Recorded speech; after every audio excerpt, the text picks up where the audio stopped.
Today on Pennsylvania Newsmakers, it's no politics, no policy, it's personal, it's all about you. We're going to talk with the U.S. Postal Inspection Service to learn more about how it protects you from scams and frauds, not only during the holiday season, but all throughout the year. But first, we are honored to have the Dean of Consumer Advocates in the Commonwealth of Pennsylvania. She's here to talk about Medicare fraud and Medicare open enrollment period, which is going on right now. We'll be right back.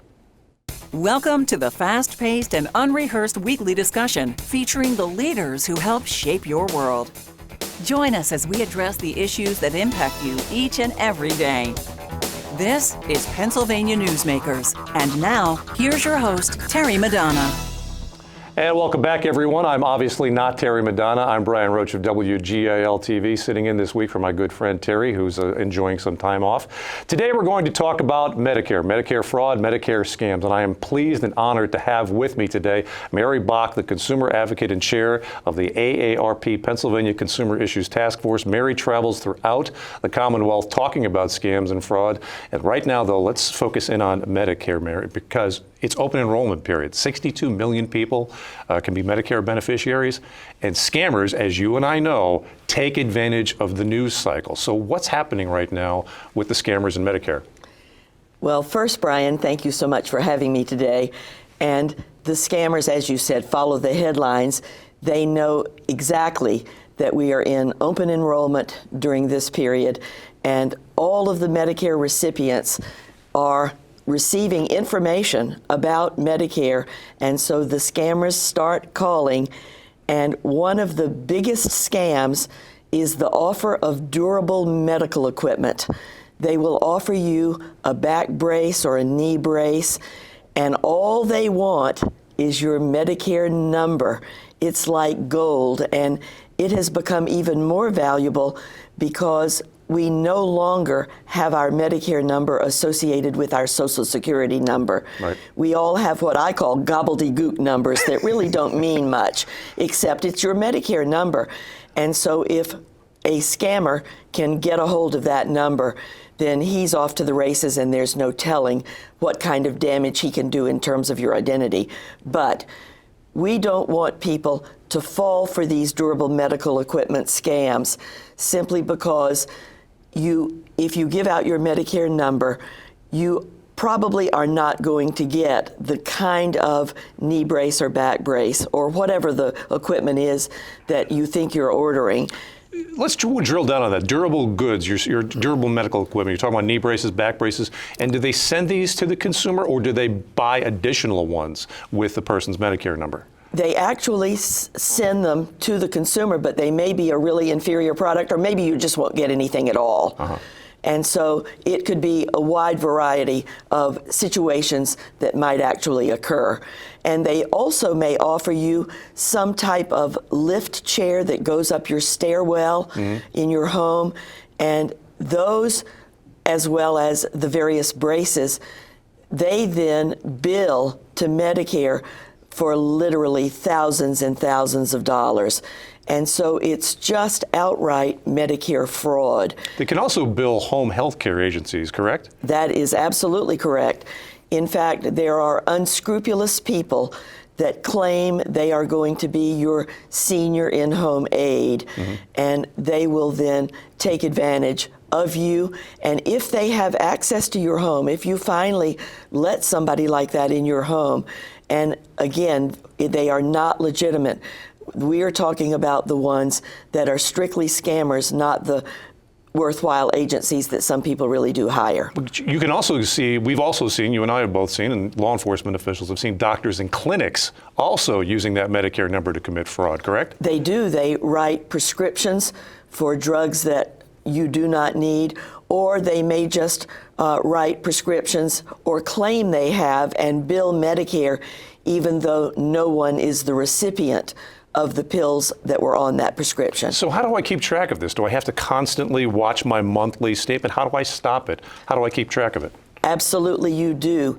Your Medicare statement comes, and you definitely need to scrutinize every line, particularly after you've seen a physician, if you've had a hospital stay, if you've ordered by prescription through your doctor any of these kinds of medical equipment items, you definitely need to scrutinize line by line that Medicare statement. Open enrollment period goes on to December 7th, I believe? December 7th is the cutoff date. Will the scams slow down after that, or will they continue? No, they will not slow down because, again, the scammers know that so many of us are on Medicare and that they can take advantage if they can simply convince us that they are with Medicare and that they have a good offer for us. Okay, so as we've been saying, open enrollment period is going on right now. There's a lot of information out there, a lot of misinformation. When we come back, Mary's going to help us sift through these plans. What's good, what's not, how do you tell a scam from a legitimate plan? We'll be right back. This broadcast of Pennsylvania Newsmakers is presented by the Pennsylvania Chamber of Business and Industry, the statewide voice of business, and by the Pennsylvania State Education Association and Partners for Public Education, bringing the power of a great education to our schools, our students, and our communities.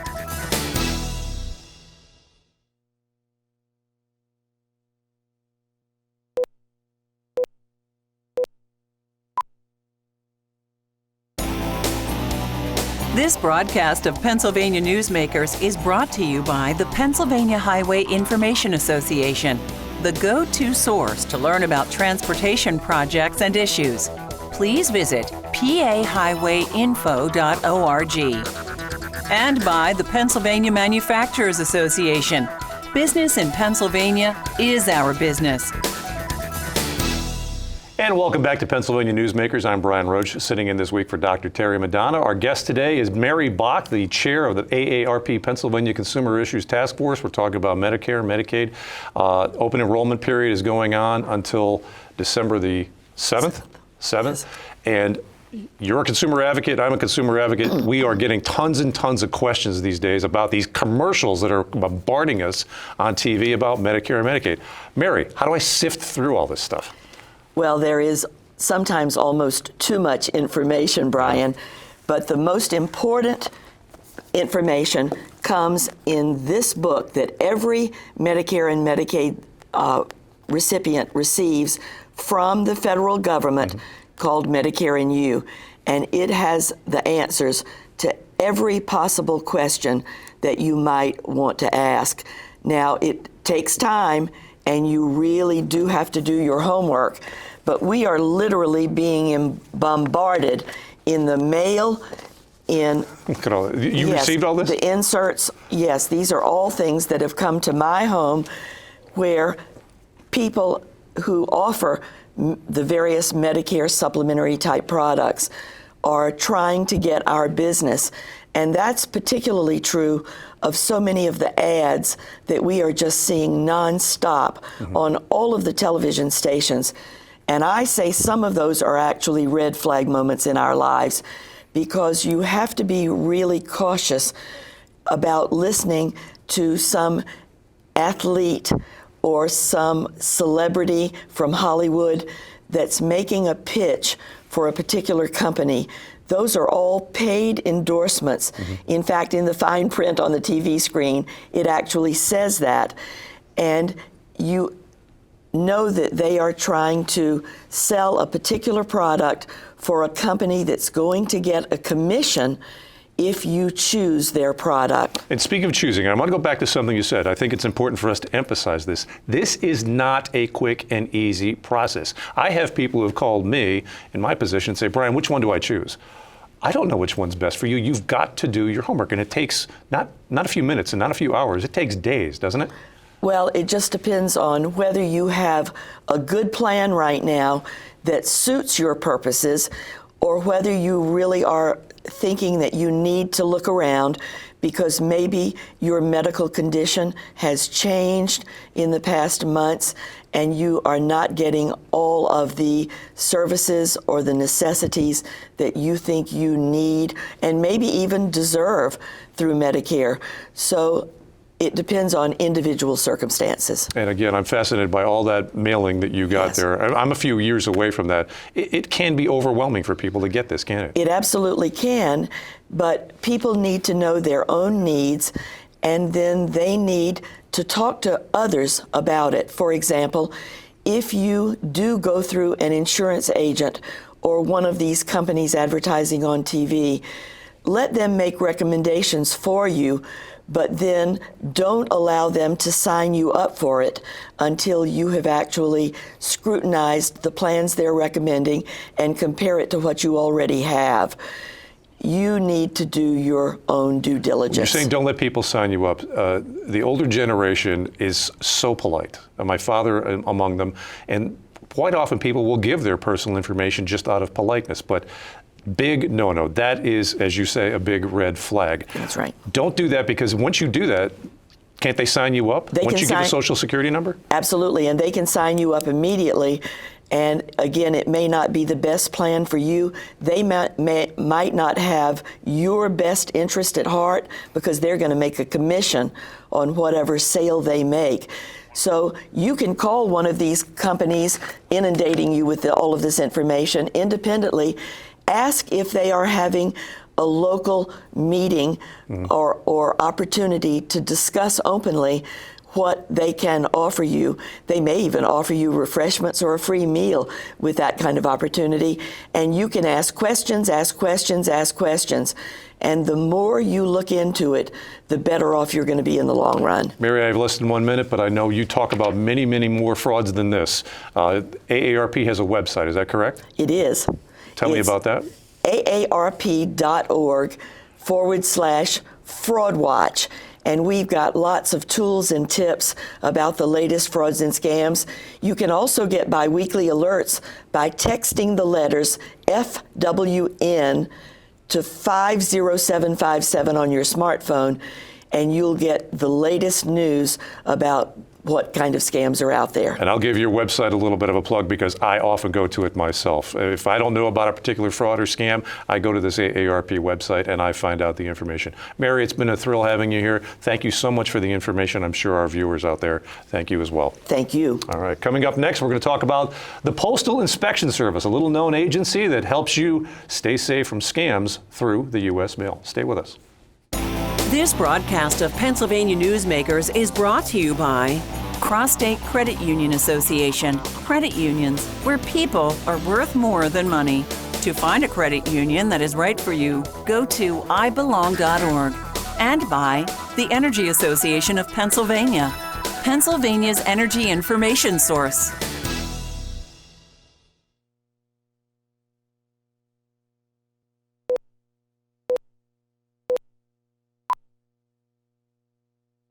This broadcast of Pennsylvania Newsmakers is brought to you by the Association of Pennsylvania State College and University Faculties, representing the faculty and coaches who are devoted to providing quality public higher education for Pennsylvania's college students.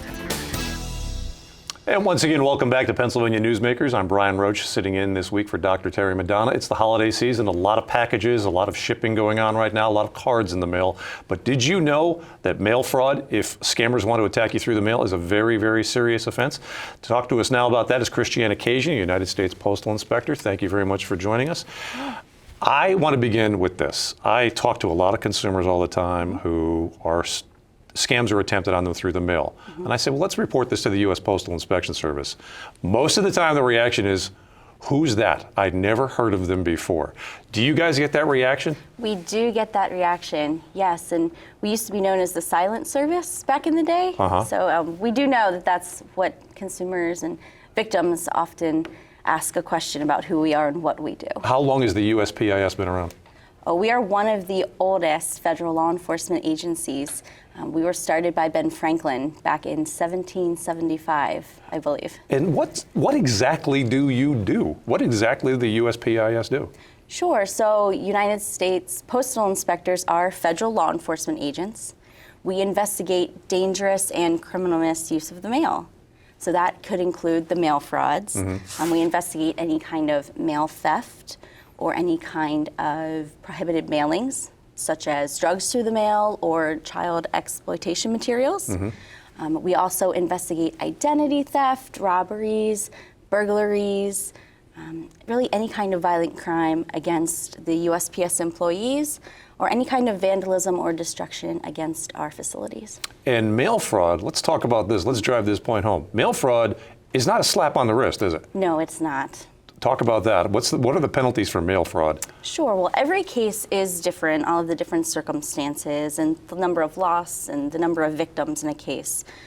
But mail fraud, the defendants could get up to about 20 years, depending on the severity of the case. Right, and I've seen some cases where, someone will try to attempt to scam once or twice through the mail. They end up in jail for somewhere between 5 and 10 years. Do people realize what a serious offense mail fraud is? I don't think that people really do understand it first, but then once we start building our cases and we start talking to victims and the defendants ultimately, they start understanding really quickly the seriousness of what they've done. They're like, oh my gosh, what did I get into here? Correct. So let's dwell on the scams a little bit Sure. that you folks investigate. What kind of scams have you seen through the Postal Service? Oh, the scams run the gambit, and really anything that these fraudsters can come up with to take victims' money, it's endless, the amount of things that they come up with. But we see a lot of the romance scams, a lot of the lottery and sweepstakes scams. Mm-hmm. Talk about the romance scam. What is that? Sure. So a romance scam, it could also be a relationship scam because not all of these scams are romantic in nature. Mm-hmm. But usually it's you meet somebody online. It could be through a website or it could be through social media, and you start talking to them and forming some kind of relationship, sometimes romantic. The fraudster starts giving you all of these different promises. I'm going to move in and marry you, and we'll start a wonderful life together. And where does the crime occur in this? Sure. So in the process, that person who you're starting to build that relationship with or love sometimes starts asking you for money. Mm-hmm. Or they ask you or pull out from you personal identifying information that they then use to exploit you, usually financially. And once that money enters the mail stream, is that where the crime occurs? Yes. Yes, that is part of the process for where the crime occurs. Yes. And I know I have seen some big numbers in some of these scams. What are some of the losses you've seen? I have had victims lose up to $500,000, and I've also had victims lose $500. So really it depends on the victim and what they've lost and what they have as to how serious it can be for each person. But again, the bottom line is once that money enters the mail system, that's where the fraud occurs. Yes, mail fraud, yes. Okay. We have more to talk about. Some big investigations have come out of your office in Harrisburg. Yes. We'll talk about that coming up right after this. Stay with us. This broadcast of Pennsylvania Newsmakers is brought to you by the Pennsylvania Medical Society. Inspired physicians committed to the good health of Pennsylvanians and the advancement of the practice of medicine.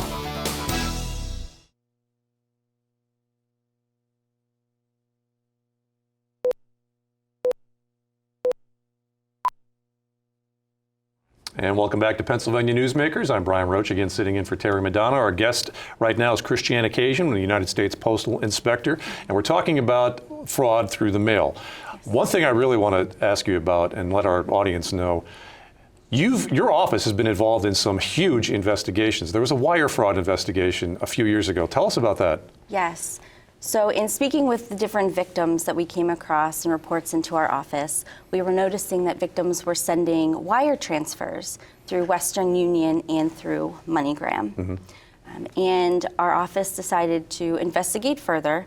And what ultimately came out of the investigation were deferred prosecution agreements, where MoneyGram agreed to pay $125 million and Western Union agreed to pay $586 million to go back towards those victims who reported falling for advanced fee fraud schemes and sending money to these fraudsters. That's great, and let's start. A lot of people think these people are never caught. This was, and correct me if I'm wrong, one of the largest cases of its kind ever in the country. At the time, yes. And it came out of the Harrisburg Postal Inspection Service. It did, yes. How long of an investigation was that? It really depends, and to be very honest, some of the investigation is still ongoing. Uh-huh. Not all of the victims have come forward.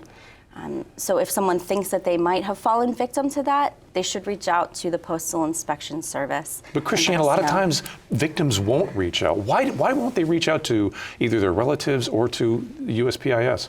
A lot of the time, especially some of our older victims, they are very embarrassed for falling for these types of scams, so they stay quiet. But the fraudsters are also very good at talking their victims into staying quiet. So it's kind of a double-edged sword. They stay quiet for so long, and then they're embarrassed to come forward. So people can get money back after a big investigation like that, Yes. but do not be embarrassed. A lot of charitable giving going on right now. Yes. Do scammers take advantage of that? They definitely take advantage of that, yes. How so? Yes. Scammers will create different mailers or solicitations that they send out in the hopes that the receivers will just kind of open them, not do their research, and really look to who they're sending their money to.